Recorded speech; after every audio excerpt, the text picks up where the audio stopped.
മിശിഹായിൽ പ്രിയ സഹോദരീ സഹോദരങ്ങളെ, യേശുവിൻ്റെ ശിഷ്യന്മാർ യേശുവിൻ്റെ രണ്ടാം വരവിനെക്കുറിച്ച് ചോദിക്കുമ്പോൾ കർത്താവായ യേശു തൻ്റെ ശിഷ്യരോട് പറയുന്നത്, എനിക്കോ ദൈവദൂതന്മാർക്കോ അത് അറിയില്ല, പിതാവായ ദൈവം നിശ്ചയിക്കുന്ന സമയം.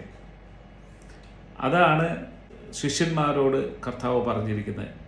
അപ്പോൾ ഇവിടെ യുദ്ധങ്ങളും യുദ്ധഗതികളും മഹാമാരികളും പലതും വന്നു കഴിഞ്ഞാലും നിങ്ങൾ അതിനെക്കുറിച്ചിട്ട് ആശങ്കപ്പെടേണ്ട ആവശ്യമില്ല.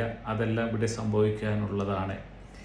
എന്നാൽ നിങ്ങൾക്കൊരടയാളം നൽകാമെന്ന് കർത്താവ് നമ്മളോട് ശിഷ്യരോട് പറഞ്ഞിരിക്കുന്നത്, അശുദ്ധിയുടെ അരൂപികൾ വിശുദ്ധ സ്ഥലത്ത് വരുമ്പോൾ നാം മനസ്സിലാക്കുക സമയം സമാഗതമായിരിക്കുന്നു എന്നുള്ളത്. ആയതിനാൽ നാം ജാഗരൂകരായിരിക്കുക എന്നത് മാത്രമാണ് നമ്മൾക്ക് ജ്ഞാനത്തിൽ മനസ്സിലാക്കുവാൻ സാധ്യമാക്കുക.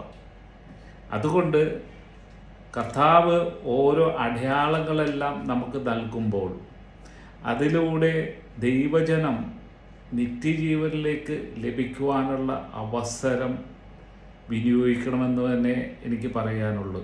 കരുണയുടെ തിരുനാൾ ആഘോഷിച്ചപ്പോൾ തീർച്ചയായിട്ടും കർത്താവ് വാഗ്ദാനം ചെയ്ത ആ കരുണയുടെ സമയം അവസാനമായിരിക്കുന്ന അവസ്ഥയിലാണ്. കർത്താവിൻ്റെ രണ്ടാമത്തെ വരവിൻ്റെ സമാഗതമാകുന്ന അവസരത്തിൽ നാം ഏവരും കർത്താവിനോടുകൂടി ചേരുവാനുള്ള സന്തോഷത്തിൽ ആനന്ദിക്കുവാനായിട്ട് നമുക്ക് ഏവർക്കും ഒരുങ്ങാം, പ്രാർത്ഥിക്കാം. ദൈവം നിങ്ങളെല്ലാവരെയും സമർത്ഥമായി അനുഗ്രഹിക്കട്ടെ. Brother Thomas George, പണശ്ശേരി.